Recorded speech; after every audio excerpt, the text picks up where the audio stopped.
Hi hello శుభోదయం అండి. నా ఫ్యామిలీ అందరికీ హ్యాపీ సండే.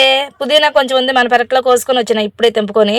అయితే మన చిన్నోడు ఉంటారు కదా రోషన్ బాబు, నేను ఇట్లా ఏదో ఒక మొక్క అస్తమానం పెరట్లో పెడతానే ఉన్నానని 2 ఉల్లిపాయలు తీసుకొచ్చి ఇంట్లో నాకు చెప్పలేదన్నమాట. అసలు పెట్టిన తర్వాత ఎక్కడో అడుగును పెట్టి కొంచెం వేసాడు మట్టి వాటర్ పోసుకుంటా. అమ్మ చూడమ్మ నా మొలకలు వచ్చినాయి అని చిన్నప్పుడు చూపిస్తే ఒక ఉల్లిపాయలు పెట్టి సర్లే అట్టున్నాయి ఎందుకు నీ ఆనందాన్ని ఇది చేయాలని చెప్పి ఉంచా.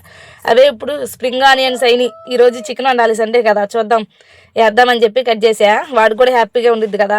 ఇంకా గార్డెనింగ్ చేపించడం, పెరటి చక్కగా పచ్చటి వాతావరణం, మొక్కలు పెంచడం అన్నీ పిల్లలకు కూడా నేర్పించాలి. అందుకే వాడి ఇంట్రెస్ట్ని నేను ఇది చేయకూడదని చెప్పి కట్ చేశాను అనమాట వాడి ముందే. ఇప్పుడు ఇదైతే అల్లం ఫ్రెండ్స్, నేను చిన్న అల్లం ముక్క తీసుకొచ్చి జస్ట్ అసలు వచ్చిద్దా లేదా అని చిన్న కుండీలో పెట్టా. అదేంటంటే అయిపోయింది, ఇంకా పైన ఆకులన్నీ ఎండిపోయినాయి. ఇప్పుడైతే హార్వెస్ట్ చేద్దామని తీస్తే అల్లం అయితే వచ్చింది. వాటికి మళ్ళీ మొక్కలు కూడా ఉన్నాయి.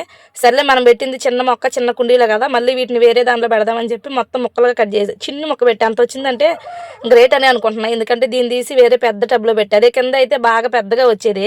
ఇప్పుడు నేను తీసే మొక్కలు ఏంటనుకుంటున్నారు, ఇది బాగా కుంకుమ కలర్ ఉంటుంది కదా, మన సింధూరు కుంకుమ కలరు నూరు వరహాలు అనమాట. చాలా పెద్ద పువ్వులు, పెద్ద ముద్దగా ఎంత అయింది అనమాట ఒక్కొక్క గుత్తు కూడా.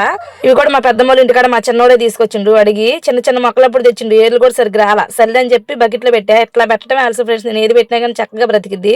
చిన్ని మొక్కలు అప్పుడు పెడితే అవి ఆకులన్నీ నేను పెట్టిన తర్వాత వచ్చినాయి. చూడండి 3 మొక్కలు కూడా మళ్ళీ బకెట్లో వేసాయి. ఎందుకంటే మళ్ళీ వర్షాలు పడేదాకా ఉంచి వర్షాకాలం వచ్చిన తర్వాత కింద వేద్దాము నేల అని చెప్పి 3 మొక్కలు కూడా పెట్టానండి. అసలు నాకు చాలా హ్యాపీగా ఉంది. ఏది చిన్నది తీసుకొచ్చి పెట్టినా కానీ చక్కగా బ్రతుకుతుంది. వీడియో నచ్చితే లైక్ చేయండి. మీదేం కరీనా కామెంట్ బాక్స్ లో కామెంట్ చేసేయండి. అవే అండి అందరికీ.